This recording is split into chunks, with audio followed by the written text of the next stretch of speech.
Assalamualaikum warahmatullahi wabarakatuh. Apa kabar anak-anak? Semoga kabar kalian semua baik-baik saja. Pada kesempatan ini kita belajar tentang kerjasama dalam berbagai bidang kehidupan. Sebelum kita melanjutkan pembelajaran, silakan klik subscribe terlebih dahulu ya.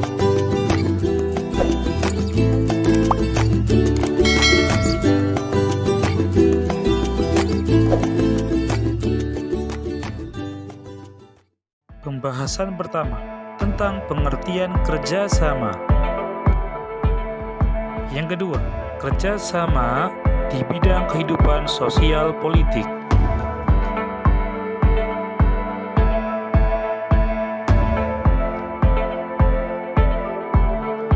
Yang kedua, tentang kerjasama dalam bidang kehidupan ekonomi.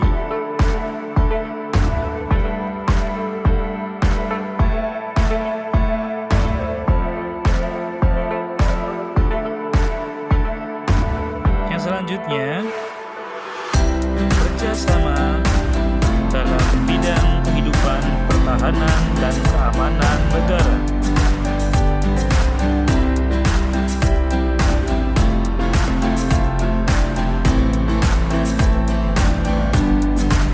Dan pembahasan terakhir tentang kerjasama antar umat beragama.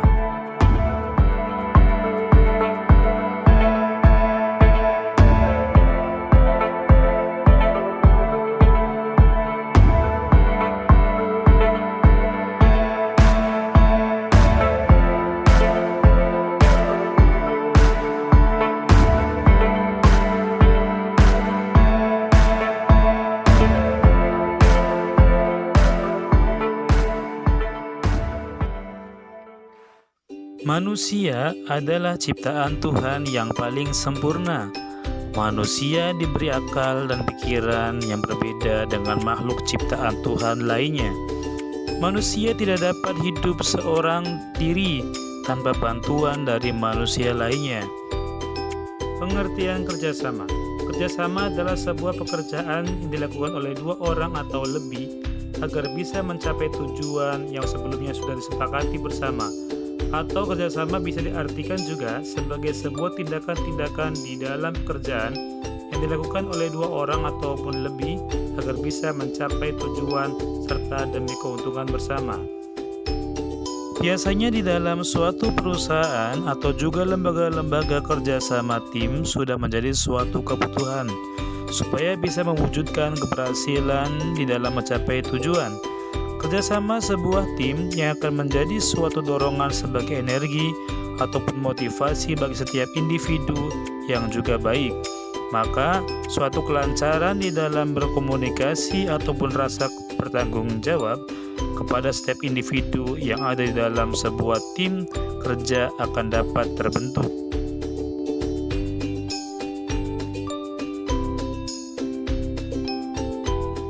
Kerjasama di bidang kehidupan sosial politik. Kerjasama dalam kehidupan sosial politik dapat kita lihat dari nilai-nilai gotong royong yang sudah menjadi salah satu ciri kehidupan sehari-hari masyarakat Indonesia. Politik, kerjasama juga dapat ditemui di kelompok-kelompok masyarakat Indonesia seperti tingginya partisipasi masyarakat dalam pemilihan kepala desa, pemilihan DPR, pemilihan presiden dan kepala daerah. Sila keempat Pancasila pada prinsipnya menegaskan bahwa bangsa Indonesia akan terus memelihara dan mengembangkan semangat bermusyawarah dalam perwakilan. Konsep musyawarah dan perwakilan mengandung makna perlunya kerjasama. Tanpa kerjasama dan musyawarah, pembentuk undang-undang yang dibutuhkan masyarakat sulit diwujudkan.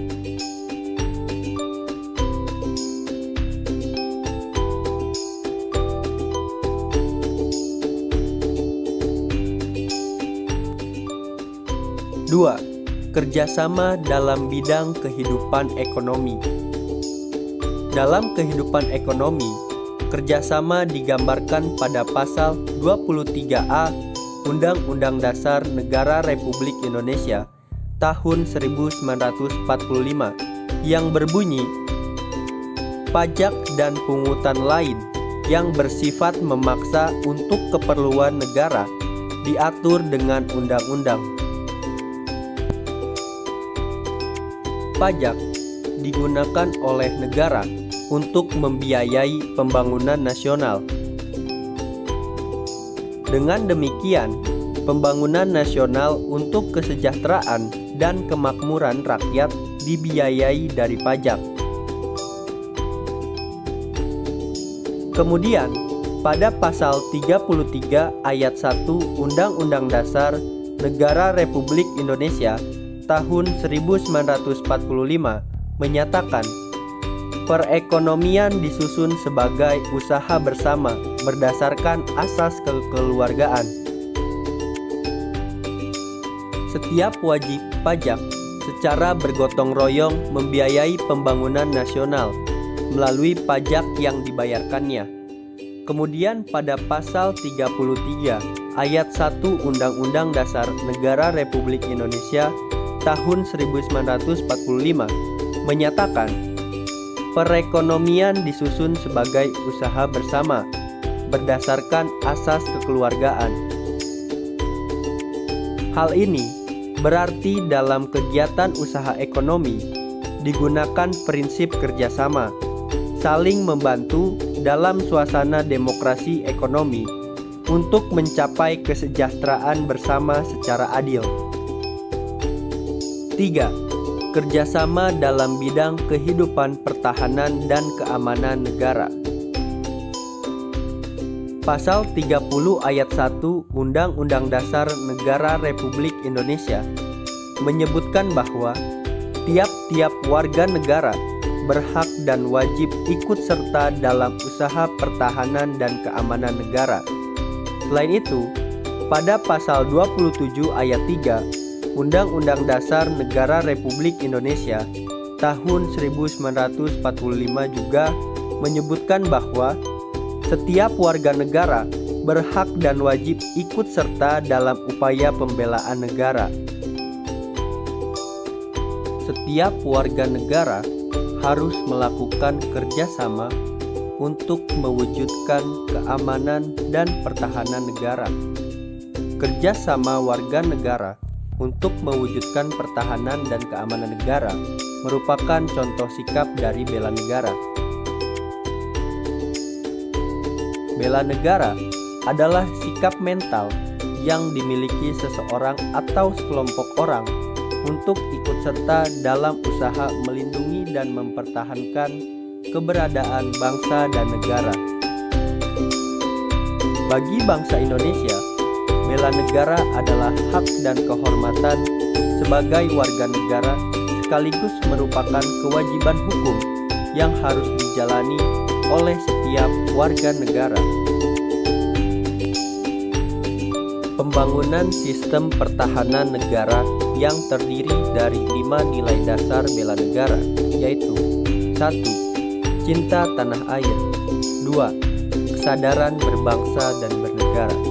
3. Keyakinan Pancasila sebagai falsafah dan ideologi negara. 4. Rela berkorban untuk bangsa dan negara. 5. Memiliki kemampuan awal bela negara fisik maupun non-fisik. 4. Kerjasama antar umat beragama.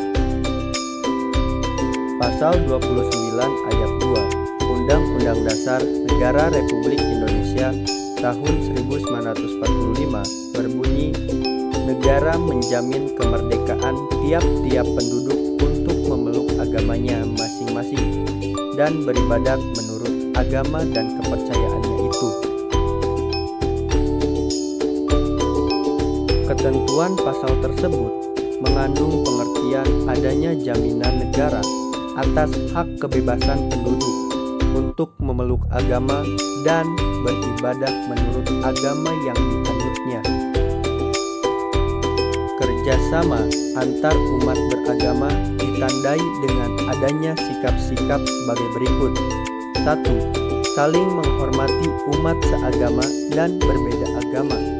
2. Saling menghormati lembaga keagamaan yang seagama dan berbeda agama. 3. Saling menghormati hak dan kewajiban umat beragama. Demikianlah pembelajaran pada kesempatan kali ini. Mudah-mudahan anak-anak semua memahami pembelajaran yang telah tadi disimak. Dan tunggu pembelajaran-pembelajaran yang lainnya. Jangan lupa di subscribe ya. Yang belum subscribe, silakan subscribe. Kemudian pada kesempatan ini Bapak akan berikan tugas. Tugasnya adalah soal nomor 1. Apa yang kalian ketahui tentang kerjasama? Nomor 2. Tuliskan tentang isi dari pasal 33 ayat 1. Yang ketiga, siapa saja yang berhak mengikuti kegiatan bela negara? Silakan tulis jawaban di kolom komentar. Jangan lupa dikasih nama dan kelas. Dan jangan lupa like dan subscribe ya. Demikianlah pembelajaran pada kesempatan ini. Mohon maaf. Assalamualaikum warahmatullahi wabarakatuh.